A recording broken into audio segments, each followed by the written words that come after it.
welcome to Spoken Injustice, where we put the criminal justice system in the dock.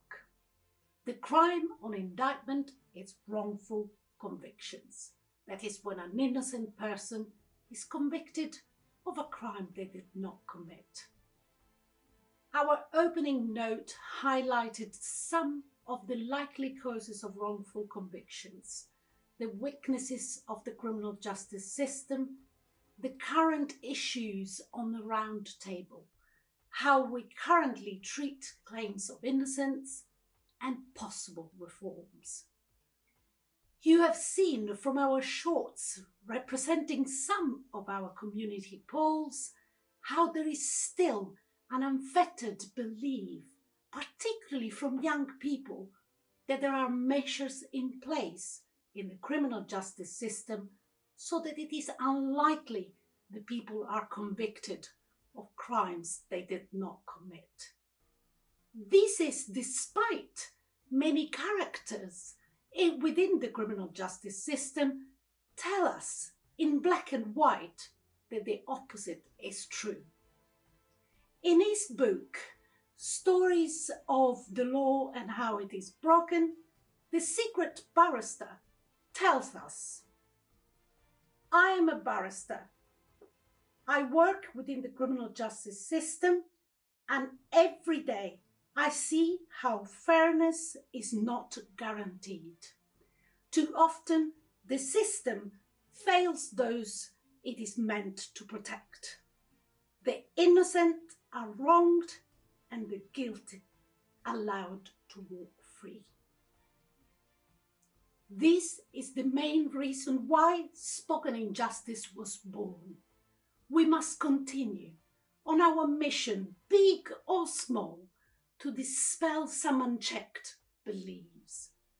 After all, again, the secret barrister tells us, and we have no reason to doubt it. You may not wish to think about it, but one day, you or someone you love will almost certainly appear in criminal courtrooms. Whether as a juror, a victim, a witness, or perhaps even a defendant. Whatever your role, you expect a fair trial. I hope these are compelling arguments for you, general members of the public, wanting to know more about the criminal justice system and get involved in the debate. Join our networking hub at spokeninjustice.net to actively participate in the debate. Joining is free and open to anyone. Going back now to our trial, it is now time that we call upon our expert witnesses to guide us into these issues in more detail. Our first two witnesses are unfortunately no longer with us, so we will have to rely on hearsay evidence to call upon their invariable testimony. Hearsay evidence is evidence that cannot be tested by way of examination or cross-examination due to the fact that the witness is no longer available. Their testimonies are from some years ago, but they are important as they highlight how, notwithstanding decades of debates, royal commissions, changes and reforms, the issues remain the same today, and reinforces our stance that perhaps it is not the machinery that needs reforming, but its operators. Our two witnesses are Sister Sarah Clarke and Sally Clarke. Today we will hear from Sister Sarah Clarke through the statements in her book, No Faith in the System. In our next video, we will hear from Sally Clarke, your most unlikely defendant in a trial, a respectable solicitor, daughter of a police officer who found herself in the dock as a result of unreliable expert witness evidence. If you do not want to miss our next video, be sure to hit the notification bell to be reminded when our next video is out. Also, if you have enjoyed our video so far, like it and leave comments below with your feedback. And consider subscribing to help us grow this channel. This channel needs you to survive. I feel very close to Sister Sarah Clarke on a personal level, as I, like her, started to get involved in the cause of justice late in life at the age of 50. Of course, I did contribute to justice for 25 years in my little way, but working from within does not give you the proper independence needed to reflect on the wider issues. She truly inspired me and taught me that it's never too late to fight for a cause you have close to heart. She's also an excellent witness because her action was 100% real, genuine, and not driven by any political, financial, or other self-serving interest. Sister Sarah Clarke was an Irish nun and a civil rights campaigner described by the Irish Times as the nun who could not mind her own business. Over a period of 25 years, she relentlessly pursued the cause of justice on behalf of Irish people. In 1976, she gave up her job as a teacher to embark on full-time pastoral work with prisoners and their families. Her work often clashed with the Home Office, and she was eventually barred from visiting prisoners, but continued her work outside the prisons with wives and children of prisoners. In the forward note to her book, No Faith in the System, Albert Reynolds, an Irish politician, stated at page 9, "Great credit is due to Sister Sarah's superior for allowing her to work for justice when many were too afraid and too politically correct to get involved." This sets the scene in which Sister Sarah Clarke operated.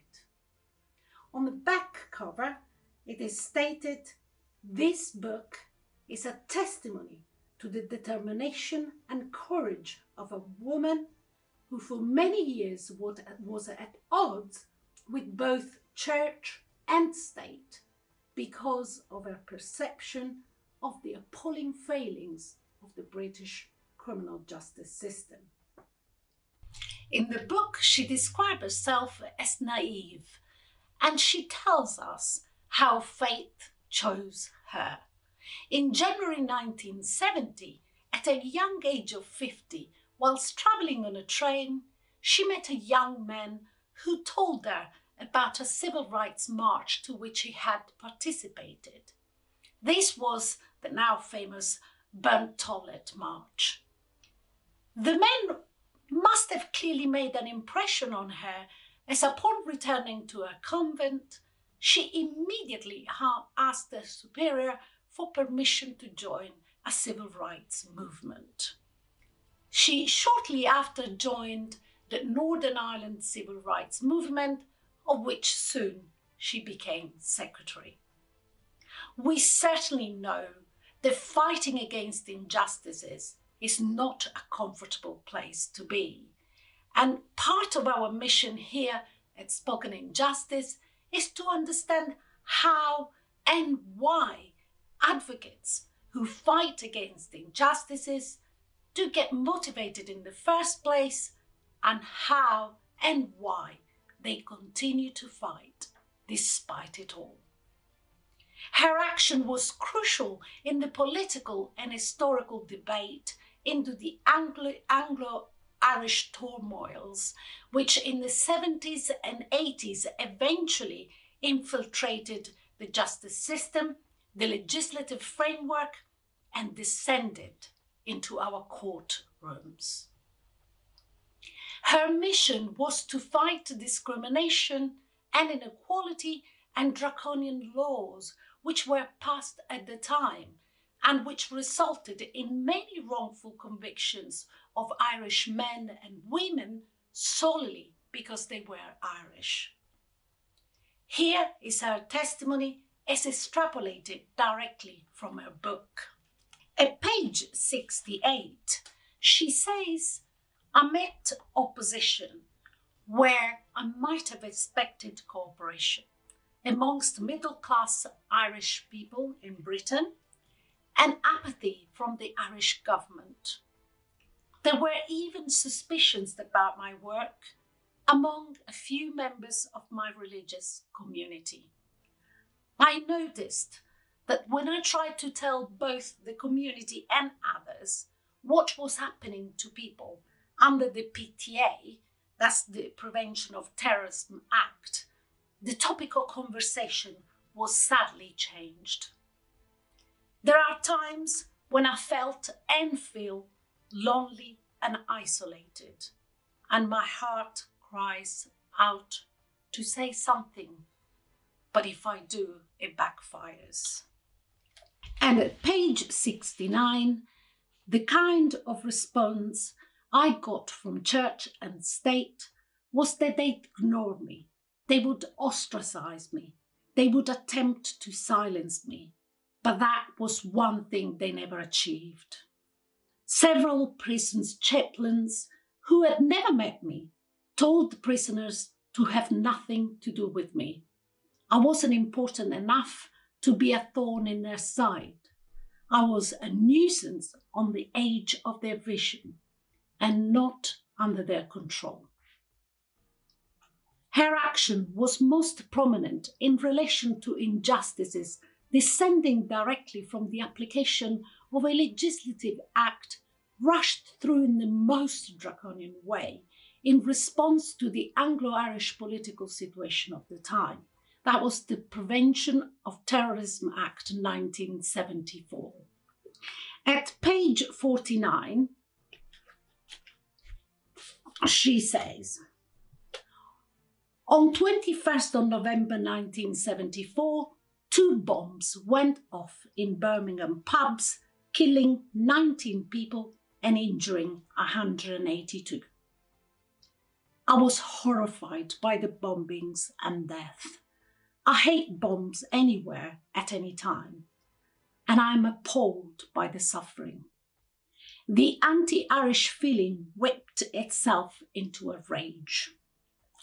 In a frenzy to produce culprits for an enraged British population, 10 innocent people were arrested for the Guildford and the Birmingham bombings. The 6 men accused of the Birmingham bombings were on their way to the funeral of an IRA man some of them have known since school days. And in Ireland, attending a funeral of an IRA man does not imply involvement or support for the IRA. But this was enough to justify their arrest in Britain. The only evidence against them was forensic tests done on their skin and clothes, revealing traces of nitroglycerin. But the same results could have been gained from cigarettes, playing cards, or a range of household chemicals. This latter part, however, was only disclosed in 1991 when the 6 men were finally released. That is 17 years later. Could you imagine spending 17 years in a prison for a crime you did not commit? And then at page 40, she says, these bombings were the catalyst for the introduction of the Prevention of Terrorism Act.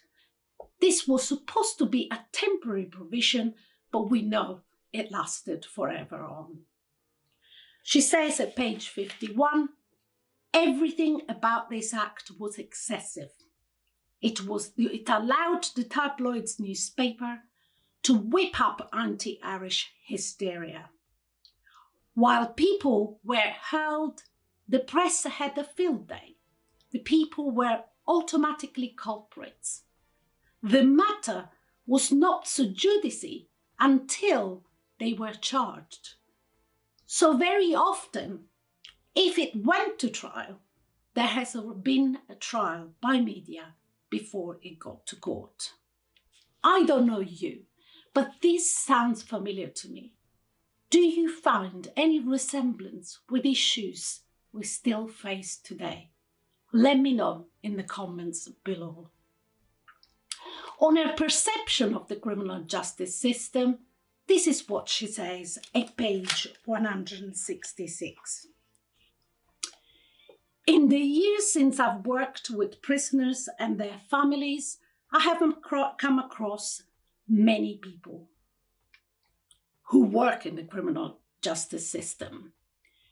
There were those, the wearers of knickerbockers, the hypocrites, the Pharisees in phylacteries and tassels who really let their clients down. But there were others, the good ones, who were brave and who fought for their clients in difficult and controversial cases. I can share this experience personally, and it is real today as it was then, especially the hypocrites. I have come across those who at face value seemingly are ready to say that their expert advice assist in the advancement of the debate into wrongful convictions, but then they confirm that they are wary of organizations and individuals that campaign about miscarriages of justice because some of them are too readily taken in by manipulative people who are really guilty. Well, perhaps that is a risk, but if you are not willing to take that risk, then you should not get involved in the first place. You either put yourself into the cause all or not at all. Sister Sarah Clarke says at page 167, it became clear to me very earlier on, as I accompanied families to courts and met them at police station, that to prevent injustices being perpetrated against those arrested by the police, the services of an effective solicitor were essential. At first, I was like all families and believed that as long as someone was a solicitor, they must be competent and capable. Like many others, I soon realized that several solicitors were very careless and incompetent and went through the motion. They didn't really fight because it is very time-consuming to do so. Many of them don't seem willing to take the extra work or getting to grips with legislation brought in to deal with the Irish political situation. And another point at page 171, she says some solicitors have faith in the law and will not allow any publicity before the trial. This is something that I found my personal experience. You are perhaps facing a bold prosecutor, most likely a private one, who uses the media to its advantages. Your solicitors have warned you from engaging in any press release. The result is that you will find all sorts of facts in the press about you that you are not allowed to counteract, and your silence is met by members of the public, all of course eligible for jury service, as acceptance. And when talking about judges, at page 183, she says, she refers to a controversial judge who I'm not going to name here, who was reported to have said that if the Birmingham Six had all been hanged, there wouldn't be all this fuss afterwards. She continues, when asked by a television journalist what he should do in response to prisoners claiming innocence, he replied, "I'll walk away and ignore them. I have lots of letters from people in prison who say they've been wrongfully convicted." This is in perfect line with our last video, which you can find linked somewhere here, that perhaps before we consider changing the law machinery, we should consider reforming its operators.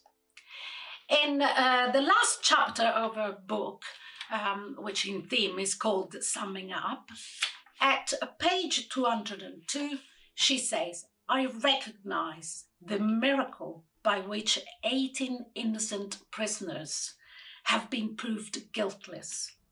But I also feel that the situation which allowed the original imprisonment remains unchanged.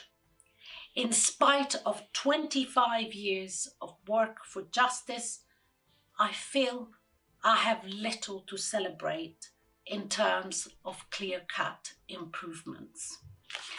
And in the last paragraph at page 208, she says, "People who have known me might express my work in a single line from Matthew's Gospel. I was in prison and you visited me. That will be the greatest highlight of on the canvas of my life." Sister Sarah Clarke died on the 4th of February 2002. I hope you have felt as inspired by Sister Sarah Clarke's testimony as I have. Join me again when we hear from Sally Clarke, a mother, a wife, a solicitor, a daughter of a police officer, one like me and you, and a victim of the criminal justice system. Consider subscribing to help us grow this channel so that we can invite prominent experts engaged in this debate to keep us up to date and to elucidate some of the most problematic issues involved. And of course, join our networking hub at spokeninjustice.net to have your say as to the future content of this channel. We look forward to usher you as we sit and rise in this unique trial.